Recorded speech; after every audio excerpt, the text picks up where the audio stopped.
Hello everybody, welcome to another cast here. This is not going to be a game today. We are just going to do a quick deck tech on this mono shadow deck, and this list is going to be exactly the list that you'll see played here in a little bit in this playlist here. There's going to be a number of games that I will not disclose quite in this deck tech, but Arc of the Conclave went ahead and played this deck in the event, and you can go ahead and check out the games to see how he did. But thank you, Arc of the Conclave, for letting me observe your games and cast them. So let's talk a little bit about this deck. So if you're unfamiliar with the rules of this event, this event this weekend is Company of Exiles, and this deck is designed specifically for this, so don't go ahead and take this deck onto the ladder. It probably won't work for you. The rules of this event is that every time you cast a spell, you get a creature of the same cost. So if you cast an Annihilate, you'll get a random 2-cost creature. Pretty simple rules. You'll notice that every single card in this deck is either power via Shadow Sigil or it's a spell. And what this does is it makes it so that all of your spells, or all of your cards, are making 2 cards.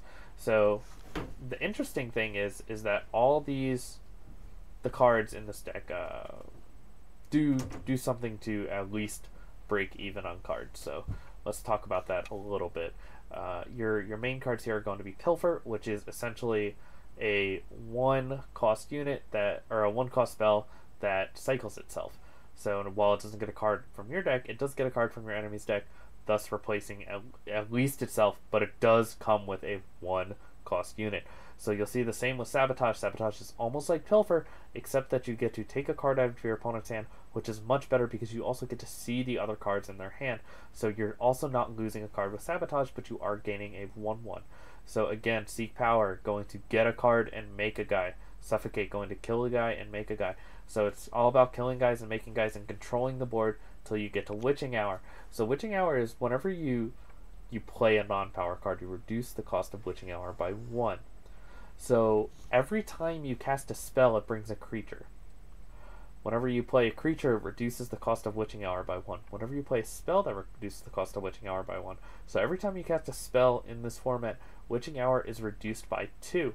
And it does bring with it some pretty sweet things via these 4 Pale Riders, each having a vanilla ability here. So Deadly, Flying, Killer, or Lifesteal. You get 1 of each. So this is the finisher for this deck. One of the interesting things that you should know about the rules going into this is that as Witching Hour's cost gets reduced, that is the spells, the cost of the current cost of Witching Hour will make a creature of the same cost. So if Witching Hour has been reduced by 12 already and you cast it for 12, you will get a 12 cost unit.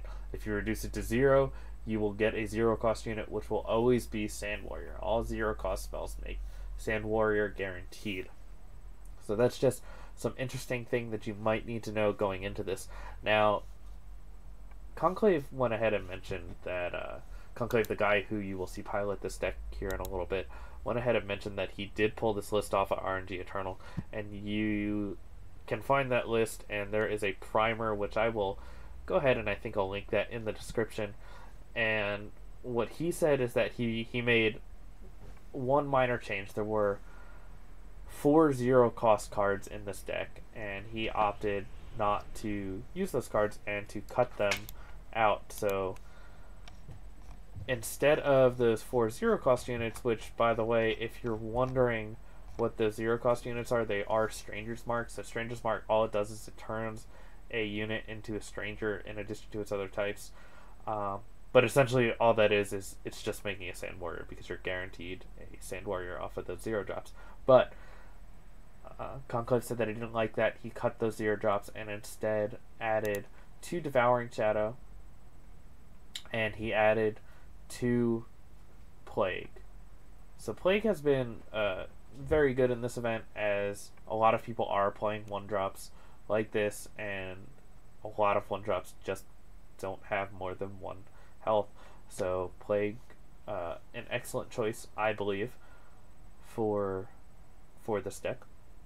I definitely encourage you guys to try it and give your own thoughts as you watch these games be played out. If you have any comments or you think that you want to have your games cast on my channel, you can go ahead and add me. I'm HamWolf0856. So that's it for this deck tech. Thank you everybody for watching. This is HamWolf signing off.